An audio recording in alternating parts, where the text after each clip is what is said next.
Welcome to episode 33 of the Talent Intelligence Collective podcast. I and my co-host Toby Culshaw from Amazon and Alison Ettridge from Lightcast had a fascinating chat with Chris Rowe, Head of Talent Acquisition at DHU Healthcare.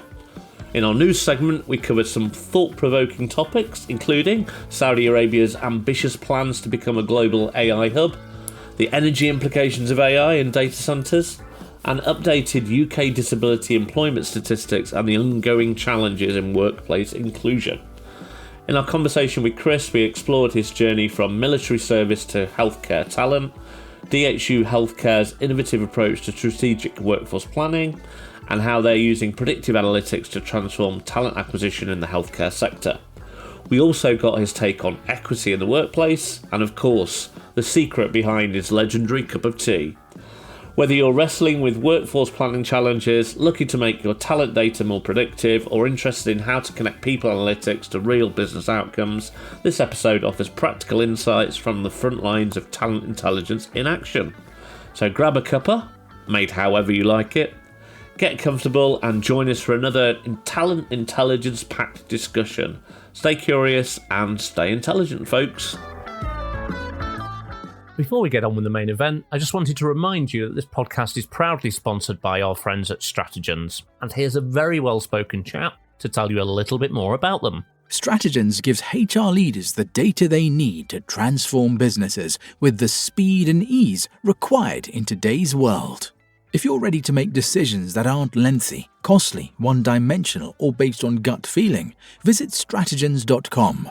That's stratagens.com to register for a Wednesday demo drop-in and find out more.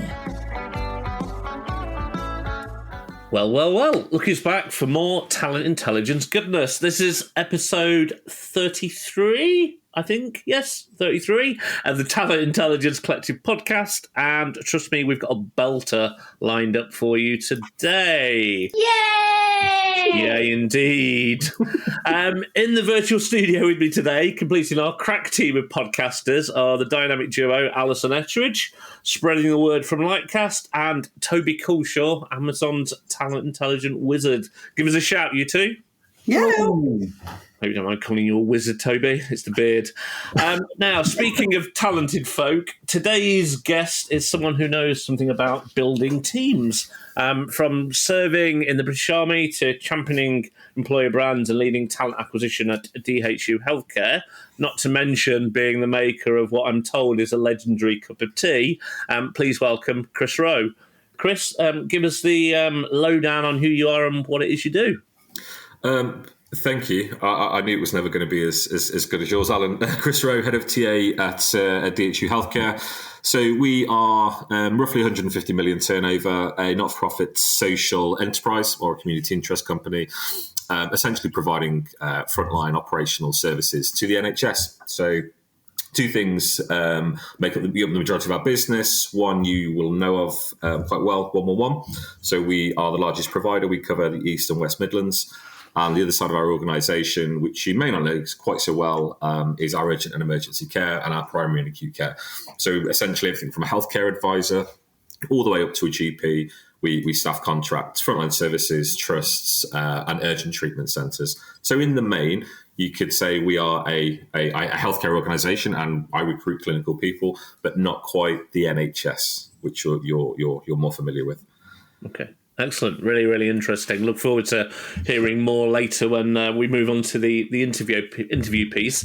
Now, for our first-time listeners, just a reminder as to how the podcast rolls, so to speak. First up, we're going to have Toby giving us his lowdown on the market intelligence world, what's happening, the news, etc., which is always a mix of insightful, interesting, and sometimes eyebrow raising. And then Alison will be leading our chat with Chris, getting right to the heart of talent and talent acquisition in his world. And if we're really lucky, we might even get to hear about his tea-making secrets. So, Toby, over to you. What's caught your eye in the world of TI over the last month or so? Yeah, so the first thing, which I think is going to be huge, is that Saudi wants to really go into the AI space heavily. And it wants to become kind of the main hub globally, but definitely within region. The Future Investment Initiative Institute, which is their kind of, it's been dubbed as Davos in the desert, has basically made a whole big pitch around how they want to really get investment into the area and really drive up their AI capabilities. And their chairman, Yasir Al-Ramayan, who's the chairman of Saudi's $930 billion sovereign wealth fund, tell tech companies that he wants data centers going in, and he wants the training being done there. He wants the AI systems being held there. A really, really big and bold play, which I love. Eric Schmidt, Alphabet's former chief exec, was commenting upon it, and he said, it's absolutely possible. Presence of very large pools of capital energy and the ability to build data centers will be a key point. So I think it's going to be a really big play. We've seen a few other pieces in Saudi and the Middle East that didn't necessarily go quite according to plan. But I think from a skills perspective and from a talent perspective, they always seem pretty aggressive, and they seem to think things through in a very strategic way. So I think this is super interesting. I think there's obviously going to be a big push from a talent perspective. You've got the whole kind of Saudiization, or in the region, you've got Emiratisation as well to play into this as well. So I think it's going to be fascinating from a talent perspective, because if it does push and if it does get aggressive, there just won't be enough people to go around. So it's going to become very, very aggressive from a talent acquisition and a talent management and mobility perspective. So very interesting. I think this is really cool. I'm actually speaking at a knowledge summit in Dubai next week, which is along similar lines. So it's all about future skills in the AI economy. And all about knowledge being the way forward for organizations, whether that's kind of workforce skills, job prospects, or AI, machine learning, programming, whatever it might be. And so I think the whole region is saying, actually, what we need to be focusing on is how do we address what we know are going to be the skills that are in demand in the future. And this is a region that's rich, right? So suddenly the kind of the battle for these skills is going to be, I think, phenomenal over the next 5 years or so. Be really interesting to see how it plays out. Because it's really easy to think strategically. That was the kind of word I pulled, Toby, from your summary. It's really easy to think strategically when you have not quite unlimited, but very close to unlimited funds and resources, both from an energy perspective and a monetary perspective. It's kind of there was an article shared or something. I think it was in the TIC WhatsApp group where somebody had shared something about the salaries that OpenAI were paying their engineers, and they're obviously all primarily based in Silicon Valley. And your average engineer over there was probably pulling something like $1.5 million a year after you take into account equity and a stock, etc. The Saudis can completely blow that out of the water. It's going to be interesting, certainly. I think what's interesting about the whole region, though, is that there's an awareness, whether it's AI or whether it's broader. I think there's an awareness that we're moving towards skills that are based around knowledge. And that's where the workforce is going to be moving. Not disputing what we're going to be talking to Chris about, which is a different industry. I just think that this is a region that is starting to think strategically about what the future of work looks like, and it'll be interesting to see how many other regions start to think in a similar fashion. But they're also thinking very strategically about how the hell are we going to make money once the oil runs out? 100%. I think it's quite ironic that they're going to do that by powering the AI industry with the oil that they currently have to a certain degree, by generating power at a considerably lower cost than everybody else can. Yeah, interesting. The challenge with healthcare, though, and if you look at it, that predictive healthcare is unreal. So there's no such thing as data from the future, but fundamentally there is. We're looking beyond trend to what the landscape will look like in the future. And we're not talking about Silicon Valley level of investment, and we're not talking about $1 million plus salaries a year. We're talking about the ability to shape a future and that talent sustainability within a global sector, understanding what healthcare looks like tomorrow. And we're not able to do that on paper. We're not able to do that through academia. That sort of, I guess, laser focused predictive healthcare piece will be absolutely huge. to fund that through oil, maybe there's a level of capitalism in me, but I see the value and I kind of almost praise it. At the same time, how do we take something that is fundamentally, shattered, destroyed the world in places, but actually use it to do good, right? And to start saying, I know in 10, 15 years' time, the type of clinician I need or healthcare worker I need or surgeon I need, that's unreal. I can start that development today. Yeah, 100%. I'm with you. The bit I quite liked about this announcement, as well as everything everyone's already said, is it's not trying to target the cool and sexy app commercial front end piece. It's not saying we're going to have an incubation fund or rapid AI, company investments or anything. It's going after the data centers and the infrastructure and the energy, because the energy usage for these data centers is just insane. Like the volume of both water needed for cooling and also the energy consumption is just absurd. It's huge volumes, and obviously they can do it cheaper than anything else in region and possibly cheaper than anything else in the world, particularly if they start subsidizing, etc. But I like, in a weird way, I like the fact they've gone for the less cool bit. They've gone for the heavy infrastructure piece, which I don't know. There's something about it that I just quite like. I like the fact they've just gone, do you know what? This is going to be the engine room. This is the stuff that's going to get us all going. And it's not necessarily the bit that's going to get the news headlines. It's not going to be the bit that your gran is going to understand or know what's going on with, but it's the bit that really makes everything work. But also, let's start thinking about all of those data centers being run on solar, right? It just suddenly it becomes a completely different game, doesn't it? And I appreciate that might be some time away, but the opportunities for good, as Chris said, is enormous here.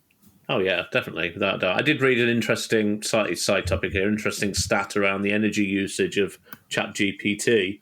Apparently, a ChatGPT prompt uses between 10 and 25 times the energy of a Google search. Wow. So at the moment, the amount of Google searches obviously far outweigh the amount of ChatGPT prompts that are being done. But as we switch more to people using ChatGPT or Claude or one of the other many AI models, which I'm sure will have similar energy consumption usage, it's interesting to see how we're going to have to scale up energy supply. Wow. Or it comes back the other way and goes, well, actually, do we start, if you think about carbon credits and tax credits, etc., like do companies start getting taxed or there's a disincentive to automate because of the impact? Do they have to offset with carbon credits for the amount of prompts they have within their systems? So you have to create very lean architectures where you don't have all these AI agents going around talking to each other 1 trillion times a minute, because that would cripple your company from a carbon credit perspective. I don't know. I think it's a fascinating period. I think there's a lot under the hood that we're not getting into yet. No, I think we'll end up with the data centers being the ones that are targeted. Right, which is, I think, trying to restrict a company on the ability to innovate with this technology that's quite backward thinking. But if there's a more energy efficient way of enabling that to happen, I think that's where the focus will be. I guess a lot of the big boys, though, the ChatGPTs and Claudes of this world, those data centers are their data centers. They're owning them as well to a certain degree. They're not just having the infrastructure provided to them. So yeah, it'll work itself out. I'm sure ultimately someone's going to pay for the energy, haven't they? Yes. So there's your immediate tax to a certain degree. 100% agree. So what else is happening then, Toby? I was entirely wrong, and I recount all previous views. There's some updated data from the UK disability employment, which is rather niche, I know, but I find this whole kind of disability D&I and employment really fascinating. So latest data, there were 5.5 million disabled people in employment in the UK in Q2 2024, increase of 310,000 over the year. Disability employment rate was 53%. Which is compared to 81.6% for non-disabled people. I find this one fascinating. We're definitely going the right direction generally as a trend, but I do think that there's still so much more we should be doing. Like the fact that the employment rate was 53 versus 81 absolutely is going to be a degree or an element within that variance of people that can't be employed. They're not in a position to have employment for whatever reason. But I think there's a big percentage there that people that would want to be employed, and they just don't have that opportunity. The disability unemployment rate was 6.9% compared to 3.6% for non-disabled. So there's 3.3% there that want to work and are actively trying to work. I think as companies, we're still not doing enough in the space. I think I've been vocal that the whole push to return to office and the push to hybrid working, etc. We know that's not great for disability. We know that's not great for any D&I, full stop. So I think we are, as a country and as a labour force, we're not really doing enough in this space. I think it's not getting the visibility it should, and I don't think there's enough being done, to be honest. I think, I 100%, for the avoidance of doubt, 100% agree with the sentiment, right, which is we should be enabling anybody to work regardless of their position. But I think this is one of those ones where you've got to get under the surface of the data, because actually they were saying that the number of people reporting a long-term health condition and the number of people therefore classed as disabled continues to rise. So there's a shift in the underlying data set that I think is driving some of the numbers, which I think is quite interesting. The scariest stat for me was, in fact, there were two really scary things. The first was nearly 1 in 4 of the working age population are now classed as disabled in the UK. So just take that as a stat and go, okay, if organisations are facing a skills gap, here is a potential population that we as organisations should be looking at and figuring out how on earth we can support these people with work and moving forward with careers. The other bit that showed that actually the disability employment gap's wider for older people, men, people with no qualifications, people living in social housing, people not living in a couple, so and people outside of the south of England. So I think this is a much bigger DEI conversation, generally speaking, rather than necessarily those who are classed as disabled. I quite agree. Yeah, and there's something about disability in itself, and it's not to pick the bones out of this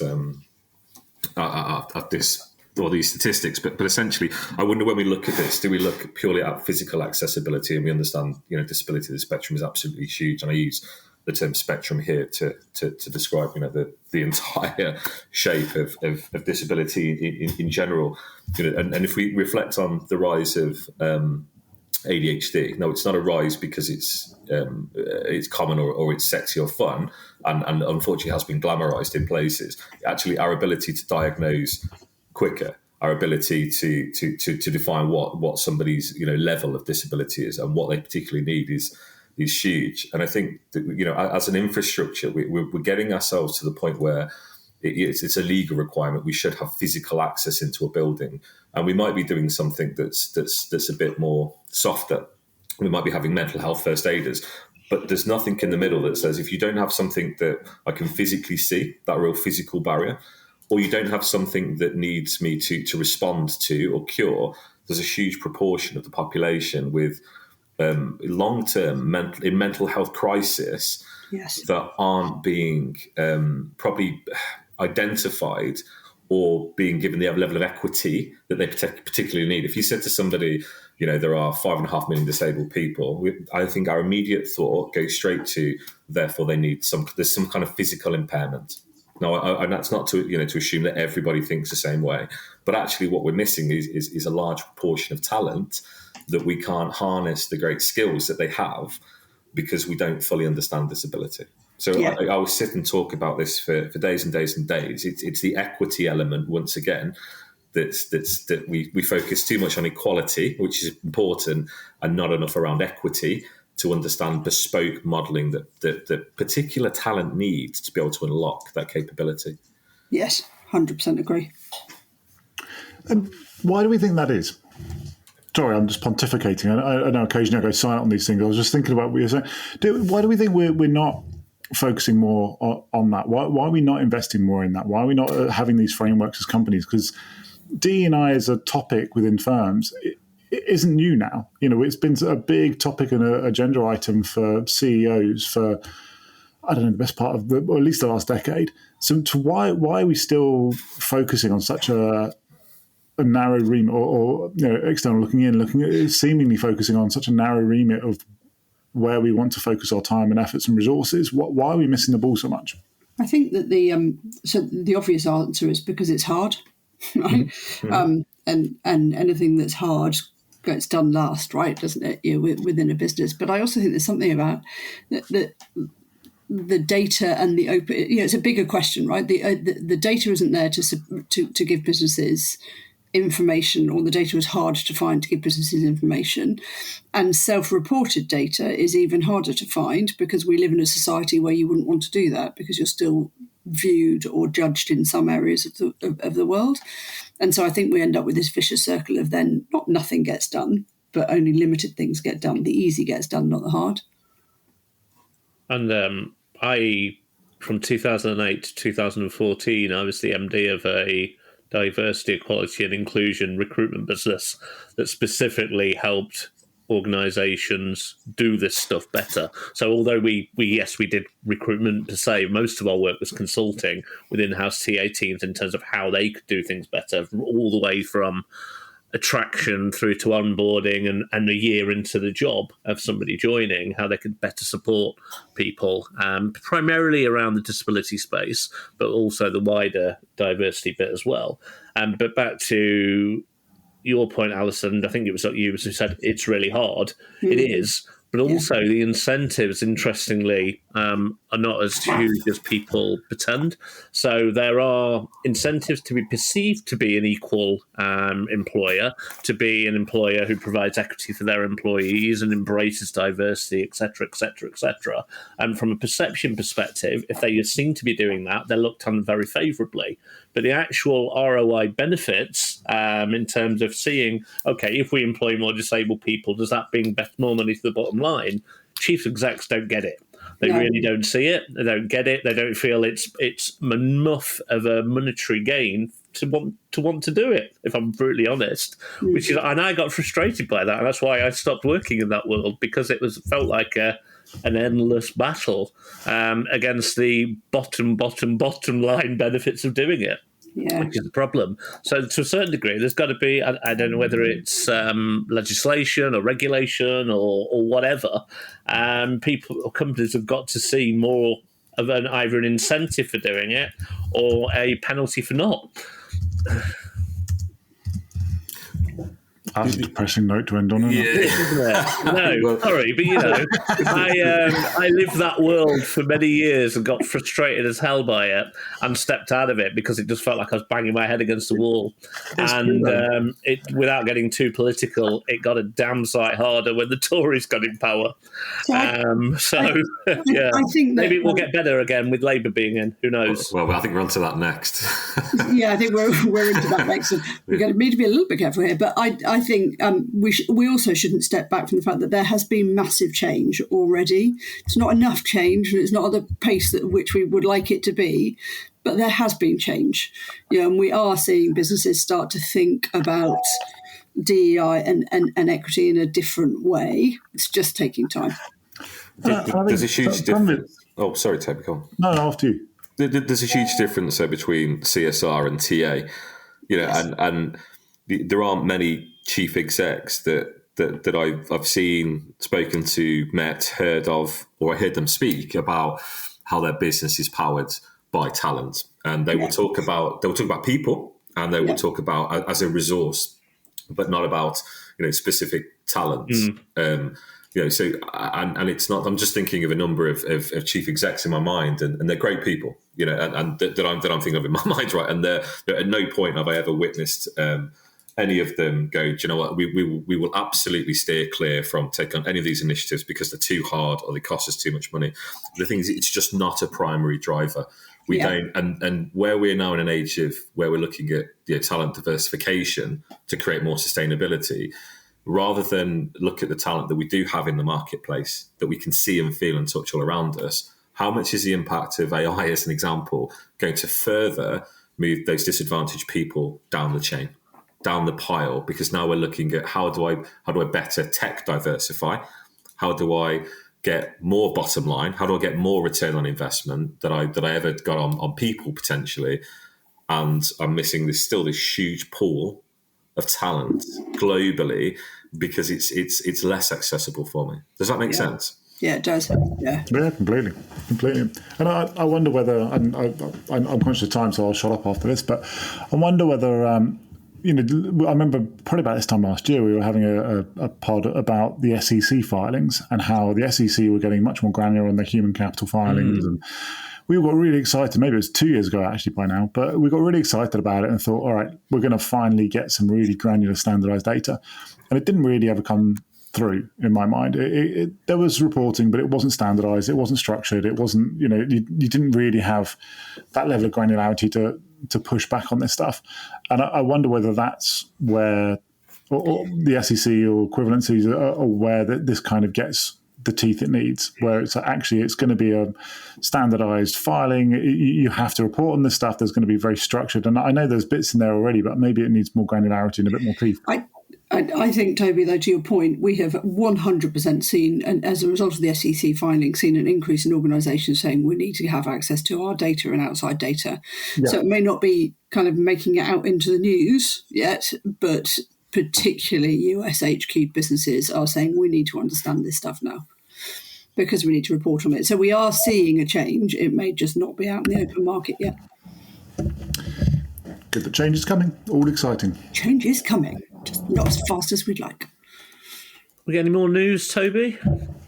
The only other bit I was going to flag is there's actually an article from a couple of years back, which was algorithmic bosses and looking at kind of the labour exploitation and digital erosion. And it's really kind of tying in at that time. This was from 2022, and there was a media review of it.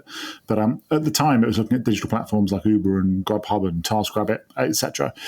But what really came into my mind with it all was a conversation I've had a number of times recently around human-centered AI. And the reason it kind of looped back in my brain was you're sitting there and you're in a situation where a lot of systems now are starting to manage, in inverted commas, through algorithm. And you're seeing your KPIs automated, you're seeing time and attendance automated, you're seeing a lot of these elements of kind of if you're not performing, the system will say you're not performing, and suddenly it's management by algorithm.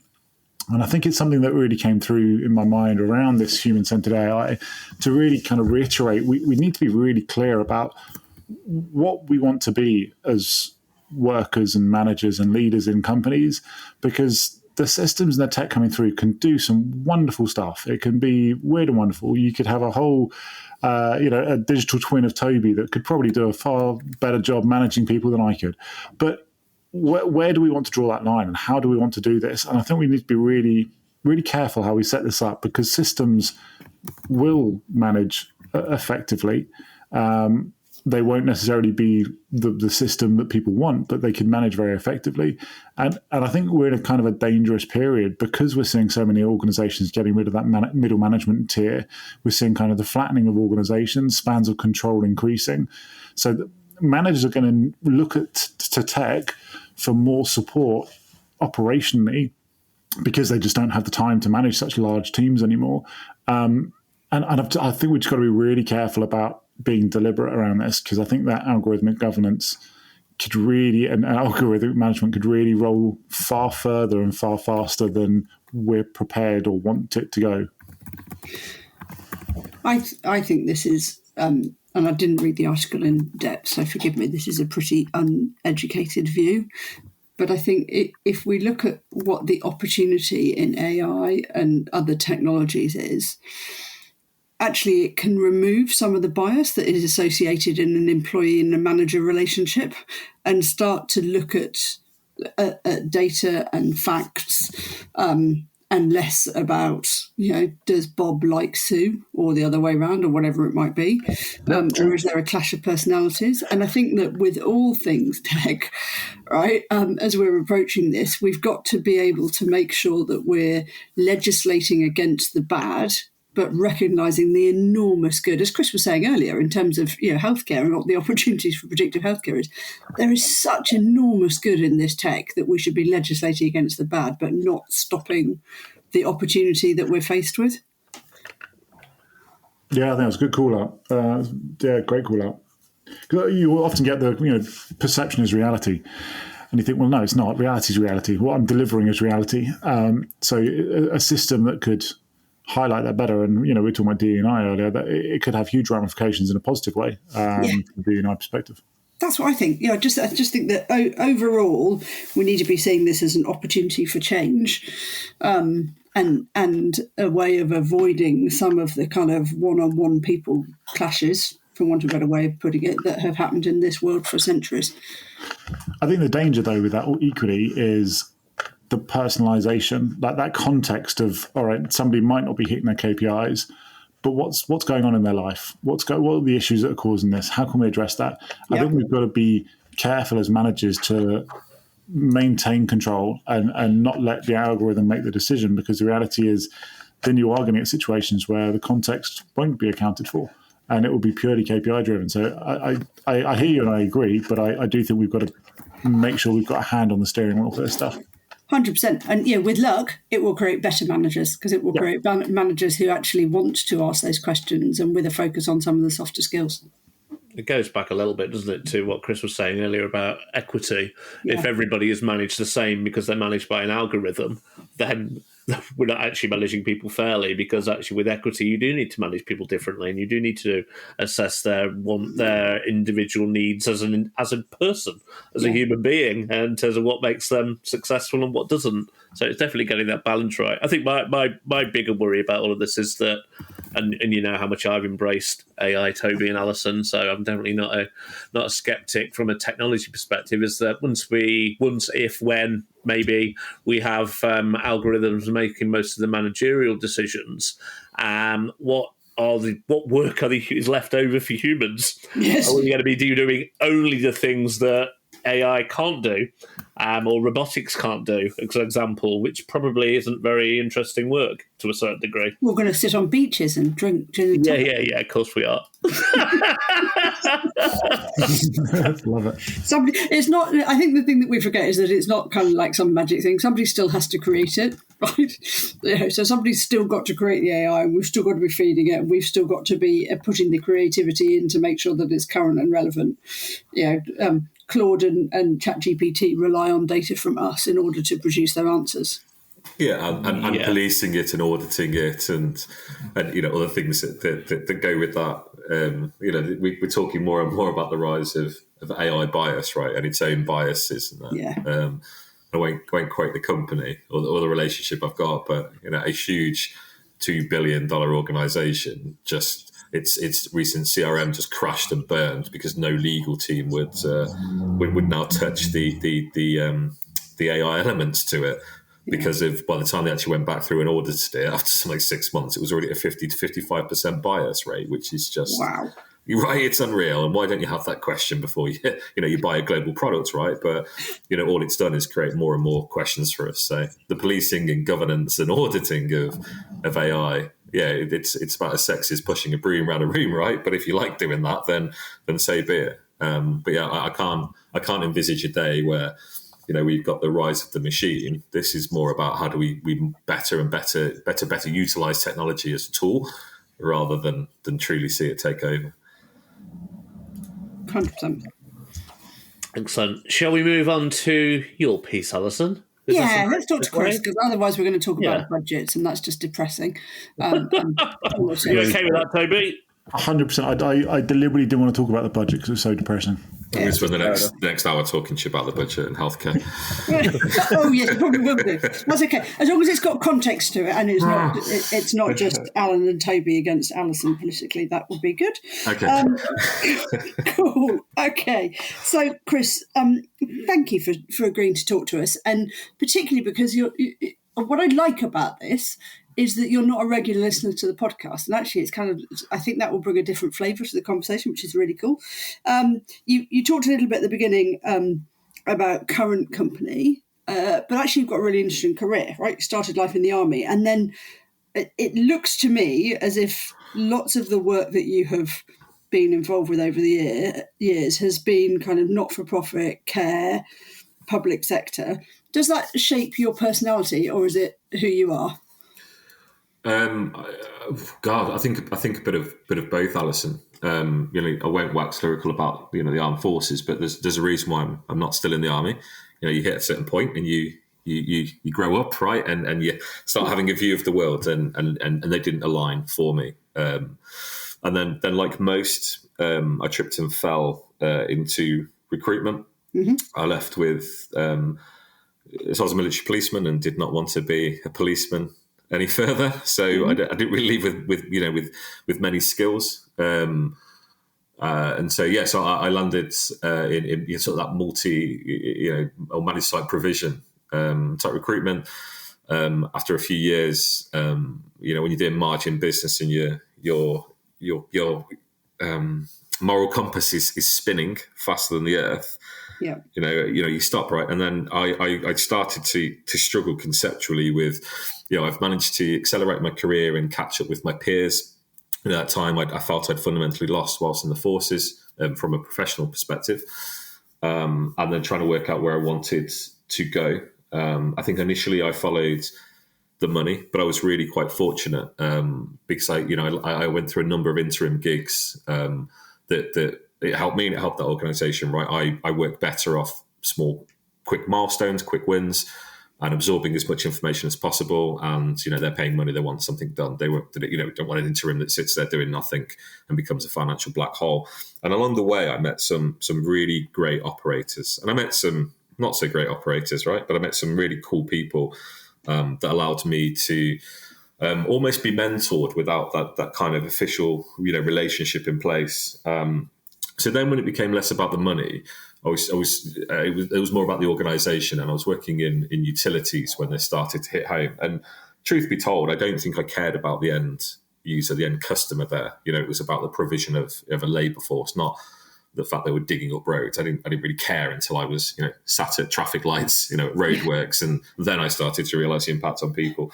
I moved to long public sector, so to Network Rail, and again that was great paying gig, and actually was saying provision of service internally again, but again I wasn't overly bothered about the trains or people or customers with that.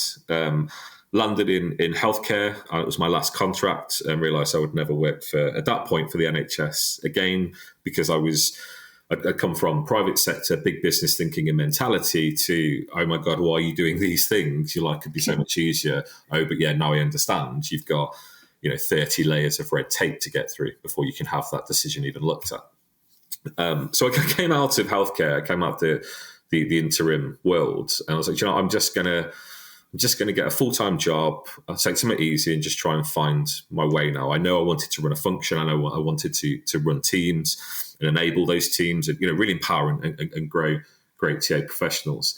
So I joined a funeral company, which is as ridiculous as it sounds. But at the same time, it was a 300 million, 800 site organization. And they just wanted someone to come in, help with the transformation, some volume recruitment, fixed term contract, paying well. I thought, cool, great start. And then 10 days later, COVID hit us. And it was an absolute whirlwind of a role. And I started to fall in love with the customer. I started to understand where I directly and indirectly supported customer outcomes, best outcomes that we possibly could.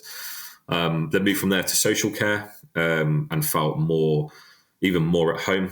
I felt like I was doing good, as cliche as that sounds. It was a small organisation that I was working for, but it was PE backed, which was an interesting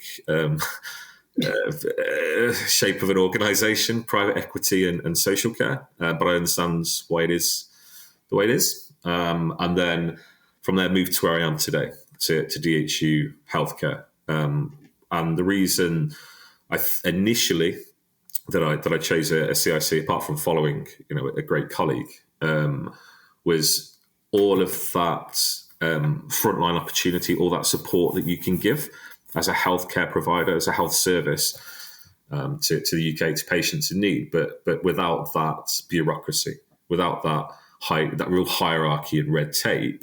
Actually take some public sector or bigger business thinking and use that to shape social enterprise, not feeding shareholders, actually drawing down money, to do good.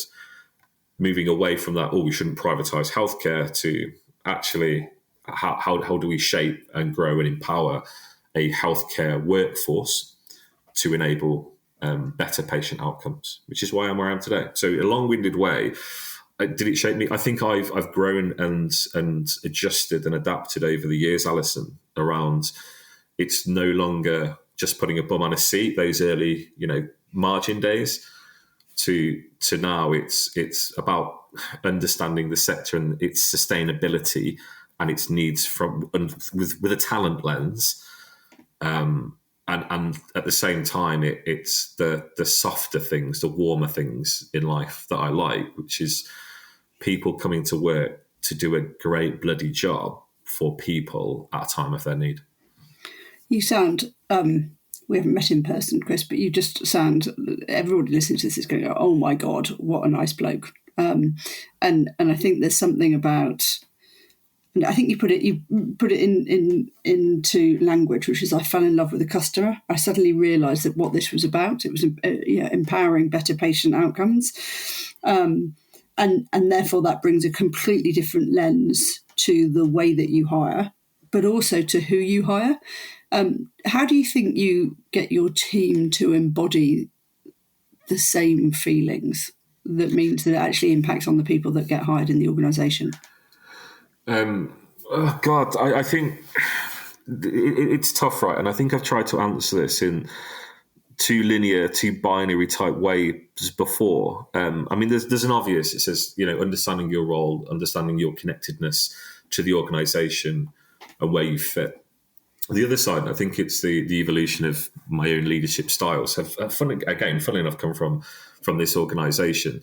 We are transforming our culture significantly, far faster than most social enterprises within our sector. So moving away from that real transactional leadership to intent-based leadership, maybe situation-based leadership. Now, the problem when you work in healthcare is you've got this system-led leadership, that push and pull, which does work in billion-pound trust environments, but not necessarily for us. So we won't try and quote David Marquette too much, but creating that clarity, right? That organizational clarity is so important.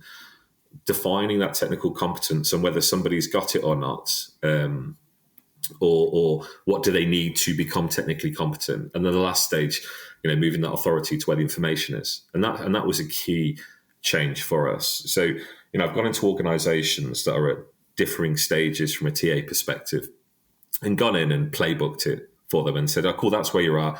I'll make these commitments to my new employer and I will just move this team along. Yeah. Whereas actually now, let's be honest, I don't think there is a playbook that's been invented in the last 10 years about how to in a different way to move a candidate from I don't have a candidate to I need to fill a seat.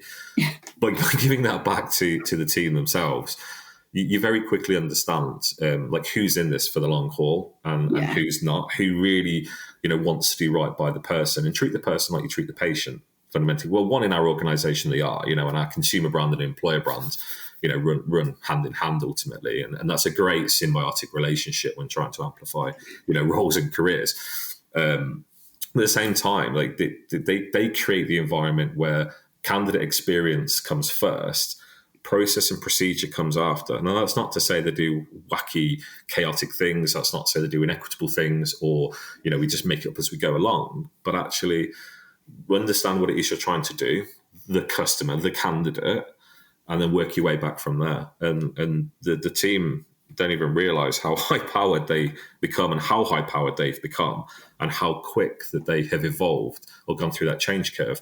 And it's because they've done it themselves. It's not a change curve for them. It is just a realization we're not where we want to be. We don't need you to tell us, Chris. We know we're not doing great, but this is where we want to get to. So these are all the things I want from you, Chris. I intend to do this. I don't want permission to do that. And I need you to go away and give me this so I can succeed. And that fundamentally helps those teams change. I love that. I wonder if it's because you did a lot of interim gigs that actually that's then helped to shape you, because it's interim, you go and you kind of almost got a playbook of what do I need to do to make this better. And then suddenly it becomes more about actually, all right, I've kind of done that, right? I know the playbook now. now it needs to feel more to me. I wonder whether we could all benefit from having a bunch of interim gigs in our life. Let me move on a little bit to our world, if you like, to the world of talent intelligence, and the use of data from the outside world to inform a decision. What's kind of your form of TI?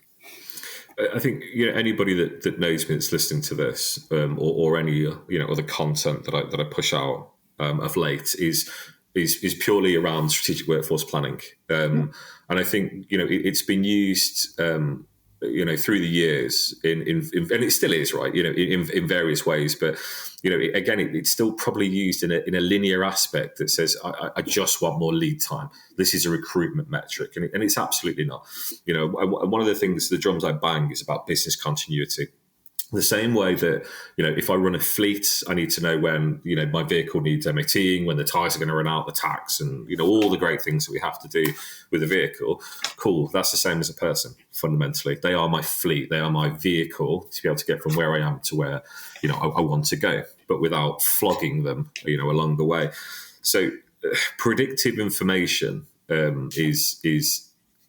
or predictive data is huge for us. That's the key driver. Where is flight risk? Where is non-formal performance-related challenge? Where's that hard to fill? Where are my succession plans and my gaps? And as always, as an organisation, you can do that yourself. And irrespective of the platform, and we'll talk about Foresight in a second, you can fundamentally do it on a spreadsheet. But it's based on top-down hierarchical views. It's not based on the view of the person that needs me the most, and I need them the most for that information. And that is your typical manager layer. And whether you just manage one individual person, there's a continuous output that's required there fundamentally, all the way up to to running the organisation. And we surveyed all the way up to our non-exec board. One, because I'm cheeky, but two, actually, it's still the same challenge for me. I want to know if my exec table if there's a flight risk or there's a performance concern. That's really important, because if you invert that and you start taking out, executive leaders in the organisation, you start crumbling, right? Yeah. So fundamentally, strategic workforce planning, is the aim for us. But so for those individuals listening who aren't in a big corporate where there's an SWP function and a TI function and a TA function, to those who are in an organisation where actually they're in talent acquisition and in exactly that space, that, oh my God, why didn't I have more lead time? Why am I having to react to something? Can you give them some kind of top tips of, and we will come on to Foresight, we can talk about some of the great work you're doing with Danny, but some kind of top tips for get out your Excel spreadsheet. This is the stuff that you should be measuring, and this is how you do it. Yes. So we don't have a TI function. We have a TA function, and we don't have a strategic workforce planning function. That's all rolled into one. And I think some of that it's a driver. We want to be different, and we want change. There's over the years, I've seen TA business partners and HR business partners, get on. And they engage well as individuals, but they don't engage well as operators. And we don't understand that people are people. We deal with everything reactively. At the moment, we're trying to move to a proactive state everywhere. Everybody is, in terms of people. Whether we're predicting right or wrong, we're trying to move into levels of proactivity. So it starts with understanding your concern to begin with. I don't know any HR professional that really likes just doing ER work, that just likes doing absence managed work, that just likes doing administration. Everybody wants to partner. Everybody wants to be more strategic. Well, not everybody wants to, but a large proportion of people want to be strategic. I've never met a strategic person that said, I really love sitting and just doing casework, though. I love doing ER work. Why is it even at this place? Because my advisors haven't done something, or my coordinators, my assistants, administrators, whatever you put under that, HR or people and culture lens, and it's TA's fault, it's recruitment's fault. Oh, well, they recruited a crap person. It must purely be them. They don't look at why we are where we are. Why did we recruit so quickly? Why did we put the bum on the seat? Why didn't we have enough time for assessment selection, then EDI and B? None of those questions are asked. So look at what your problems are to begin with. A lot of this also comes from manager orientated. It's manager generated. If you can engage with an audience that says, I ask you some questions, you give me some answers, I give you outputs from that, and then I loop back around with you, I build trust, and then I start to build this cycle up. The problem is, to do that properly in an organisation with lots of people, you'd need an army, of advisors up to business partners that are going out and having this level of conversation. And then you also need to have, operators that not only understand their lane and their job really well, but also everything else that's going on through the organisation. And it becomes incredibly unwieldy. So I feel like I'm going completely off piste. Alison, how do you do it? The first thing is just identify what your problem is. Do the 5 whats, right? Or the 5 whys. Not 5 whys, 5 whys, isn't it? Just keep asking why. And fundamentally on that 5th why, you'll get to what you need. I have no idea what my manager needs. I have no idea what's going on within my workforce. And I've got no idea what the demand looks like coming around the pass. Now, the challenge that people get to is investment, because as much as I say you can do this on a spreadsheet, you need huge amounts of people. And I think it was Hung that said this. The problem with strategic workforce planning is huge amounts of data are great, but what that means is huge amounts of work.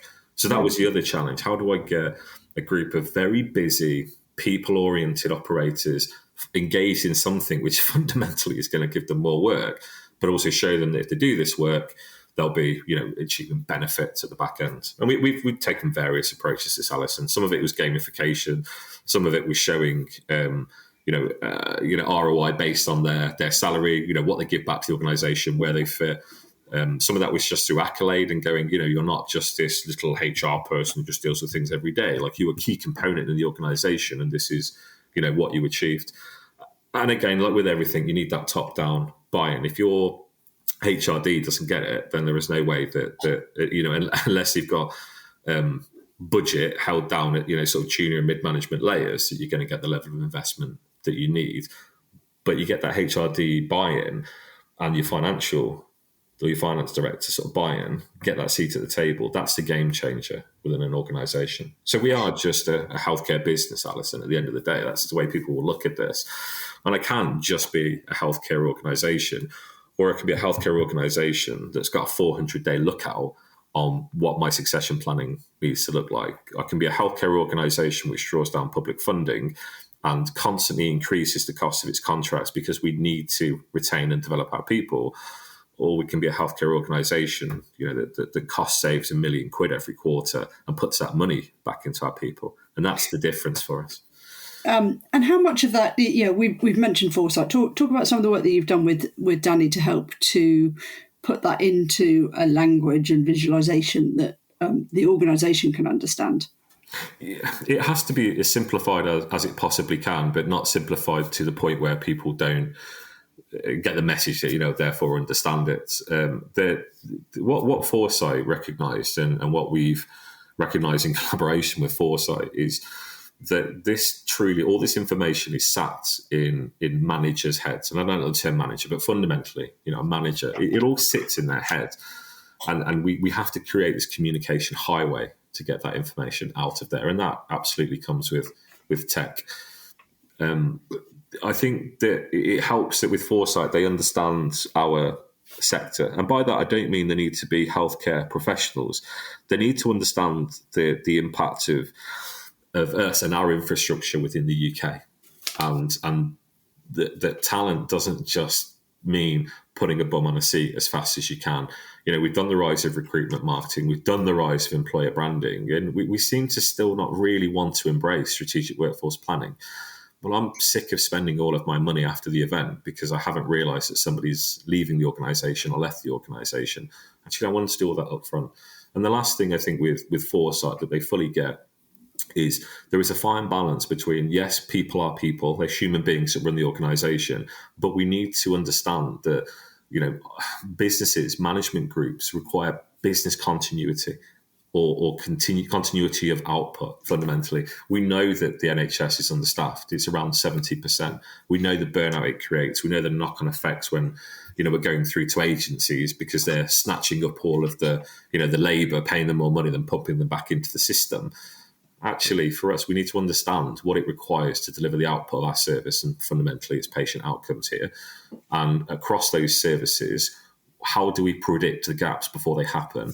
Or how do we create a rather than a vanity metric of how long, the time to hire? Well, actually, I don't want to do my time to hire, this great wizard and excuse the language, a wizard wanker scenario where, 40 days, you're great, 39, amazing, 42, what's gone wrong that month? I want to do 100 days. I want to tell you it took me 150 days, but across that 150 days, I made sure I removed all barriers to entry, the best assessment selection, the best predictor of success in role, the equity throughout, and a hiring manager that's fully engaged. But what actually happened was the moment the seat was vacant, the seat was filled by somebody else, and I got continuity of service throughout. So that's the value that Foresight has brought our organisation. It's empowered some of the things we want to do, and it's educated things that we didn't know, or we didn't know we should be doing or need to do. That's taken us. We're going into round 2, hopefully in a couple of weeks' time, where, like I say, we knocked out £1 million in saving. That's unreal, and the turnover of our organisation, and that's about 75% respondent group or adoption rate. The 25% we haven't targeted, and we want to, and it's not just about capturing the data, it's all the training and development that's required, and how do we stop that turnover, and how do we engage better with people. That's worth another 5-6 million quid to me. And that 5-6 million quid is that's where people start really pricking their ears up and going, like, are you serious right now? We've seen, we have to match NHS pay rises. That 5.5% just crippled us. Social enterprises, we are, the NHS, they're not being targeted by, this national insurance hike or the employers, like ERNI hike. Well, we are.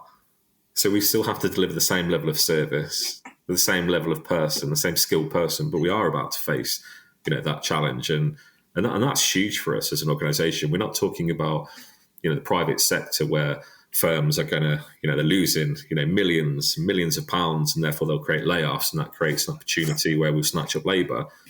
We don't have that labour, so it's a really critical time for us as a sector, certainly a social enterprise, where we have to stay ahead of the curve. So we can keep focusing on vanity type activity, or we can start creating, I guess, a support service for our frontline operational colleagues that, with their information and their knowledge, predicts success for the future. I put something in the chat then that kind of sums up my view over the things that you've talked about being impacted, which I'm not going to talk about on the podcast because it'll all go all political. But what I loved about and there are loads of things I love about what you just said, Chris. But I've talked a lot about we need to treat people as an asset, and people hate that language. But actually, you put it into a much simpler a process, which is actually people are my fleet, right? And this is about understanding predictive data. But I guess it's landed really well because you've been able to connect it to the patient outcome, right? Suddenly it's and then the patient outcome leads to cost savings, right? So the cost savings is still important. You're still a social enterprise. You still absolutely got to be profitable, making money and saving money where you can. But because you tied it to patient outcome, it doesn't sound quite so commercial and horrible. And none of this is commercial, and that kind of goes back to my earlier points, Alison. Like I don't feed shareholders, and that's real value for me. It's reduced cost of service to the state, or it's development for our people, which is really, really important. You're just too nice. I can't cope with it.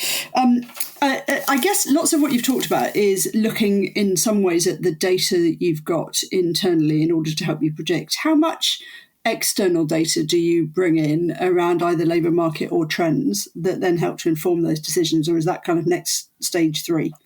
That's stage 3. So we've had to follow a level of maturity model, with this, and what I'm talking about makes it sound incredibly easy, and it's really, really not. Yeah.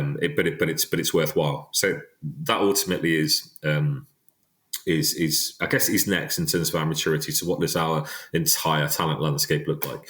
What I would say though is we're at the point where we're not publishing data, we're publishing information, we're sharing that with system partners. This isn't the type of sector where I am.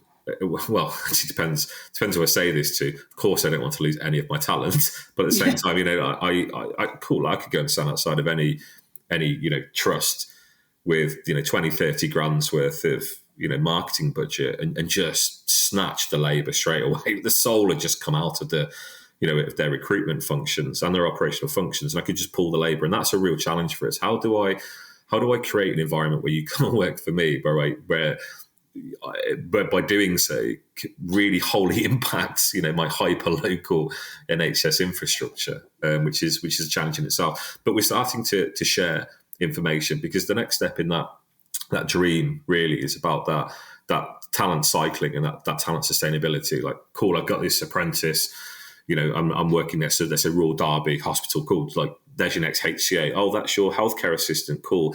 Well, that looks like they're going to be my next, band 5 nurse, because I've got one of those coming up in 6 months' time. That's the only way that we will change the sector.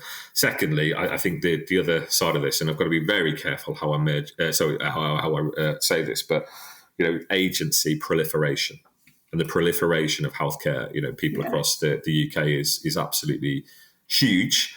And there is a piece about strategic partnership and now working sustainably, and we'll find those partners. But there's the other side of me that says, I need to make some inroads there. So, we talk about that 5-6 mil potentially on cost saving.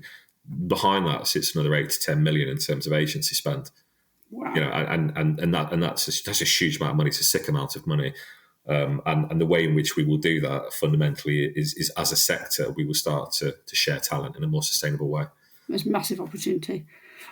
What I love from what you've said, Chris, and we've talked about this before as an industry, as a TI industry, is that what we see happening is this merging of people analytics, talent acquisition analytics, talent intelligence, and strategic workforce planning. And we're starting to see that in the marketplace now. So I think that we're already seeing that happening, and you have talked about that in reality. So I've only got one more question, if I may. Yes. And this is perhaps the most important question through all of it, because you've been really fascinating and you sound far too nice, frankly. So we should probably share some more about the real Chris, because I know what your instructions were about not swearing, over a cup of tea. But I want to know what is so special about your tea. I think it's quite egotistical. It's quite arrogant. But my cup of tea is amazing. What I'm really looking for is I don't actually want people's feedback on my tea. I think look, this probably stems from an army thing. Like, if it's warm and wet and like a rough brown colour, I don't need your builder's tea. I don't need stir too many times, or how many sugars or milk in them, or first or last. No one gives a shit. Like, just tea is tea. It's warm, it's wet, it's made with love. Enjoy it. We've just found the real Chris. Yeah. Nice. Oh, God. No. Thank you for that. That's been just really interesting listening to you. And I didn't touch on. Oh, sorry, Alan. I said one more. Now I've got one more. Go for it. No, I didn't touch on this last bit, which is I noticed that you've just become a mentor for migrant leaders, and I've had a look at their website, and it's inspired me to do the same and apply. Can you just talk to that just for 10 seconds?